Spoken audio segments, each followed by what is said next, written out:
Here we are on the Brown line. It's 1981, and it was called the Ravenswood L then. Now, as we come around the curve here, you're going to see our first stop is the old Belmont Avenue station. Now, that was before the platforms were lengthened. And as you'll also see, as we get around the curve here, there is a pedestrian bridge that is coming into focus over here. And that pedestrian bridge was a landmark where the people could cross from one side to another. When they renovated the station, they took this bridge out, and now it looks just like any other L station.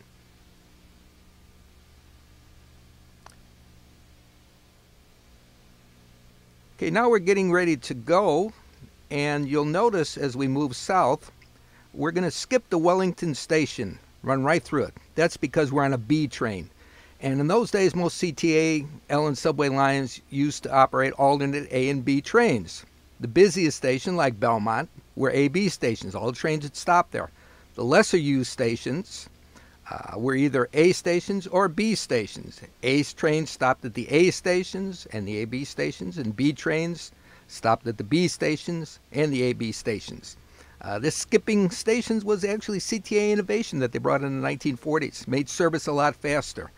Unfortunately, they did away with it, and now all the trains make all the stops, and they really crawl.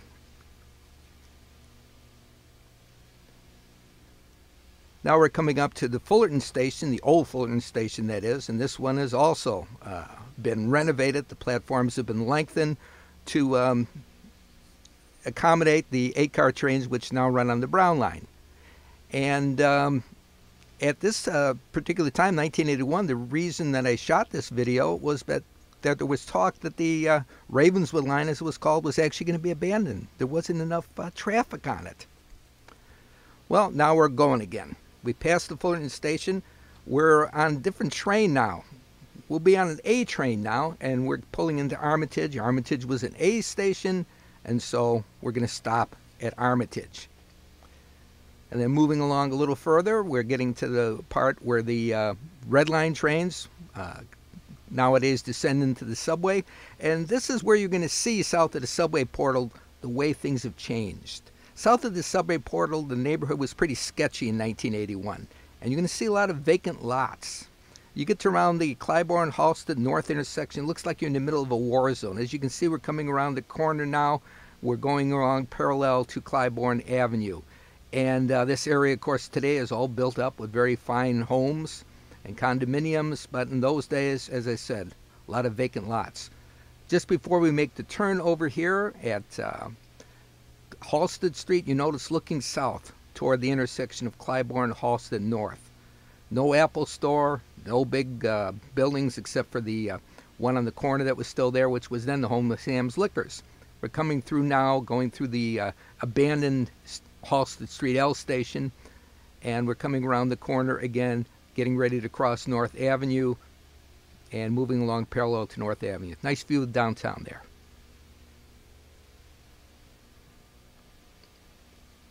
Now, as we come around the corner at North Avenue here, you're going to notice that as we get up to the bridge in the distance, that's where Ogden Avenue used to cross under the L.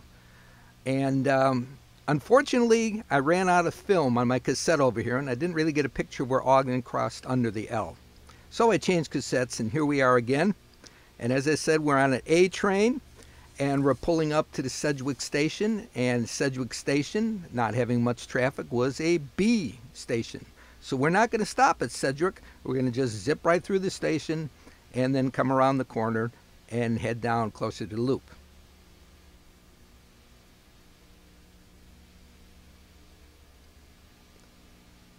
Now, as we come down parallel to Orleans on the right, once again, a lot of vacant buildings. In the distance, in front of what was then the Sears Tower, that viaduct over the track was part of the old Oscar Mayer sausage plant. Oscar Mayer was a company started in Chicago. The plant here was closed down in the 90s. Little skip in the film over here. We're coming around the bend. And once again, you can see all the vacant lots here south of Division Street. Again, looking like a war zone. And another one of those 1950s vintage L trains is passing us. You notice we had 4 tracks in those days. That's because this was originally the only elevated line that went to the north side of the city. This is the old Chicago Avenue station, and you notice the Chicago Avenue station, when it was renovated, was moved a little further south. The original station here actually straddled Chicago Avenue. And we're pulling into the station here, and you'll notice I actually get off and change trains here for a minute just to get a quick shot looking into the station. And there it is, watching my B train go away. Another train coming in. Now I'm back on another train. We're going toward the Merchandise Mart. And there actually used to be a station at Grand Avenue here. It had just closed in 1981, and they never rebuilt that station. And we'll be coming around the bend at the Merchandise Mart station, and you notice the opposite platforms at Merchandise Mart station. This was filmed in the evening rush hour, and the outbound platform is very full of people. The inbound platform where we are, relatively empty. Again, vacant lots close to downtown.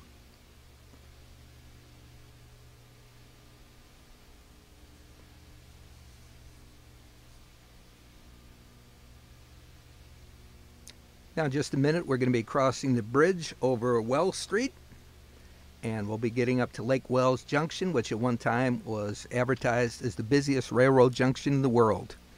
And you also see over here we have to stop, and there's going to be a Lake Street train rumbling through the intersection in front of us. And there it goes.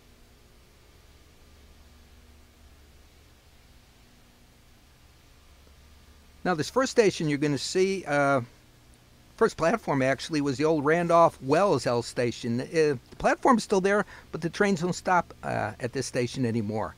They just run right through it. The first stop on the loop nowadays over Wells Street is the station that was called originally Madison Wells. Now they call it Washington Wells, which is the next station we're going to over here. And pretty much traffic in the loop here is the same as it was in those days, running through a few of the stations. Not too much to comment on this part over here, but as you'll see, there are some differences as we get near the end of the film here. There's the Quincy station, and take a look down Wells to the south as we swing around the corner here at Van Buren.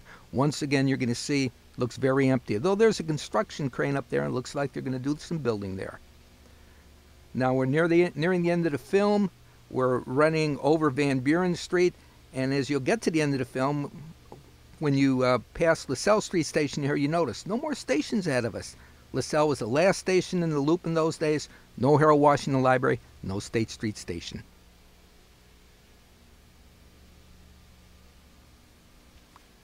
That's all, folks.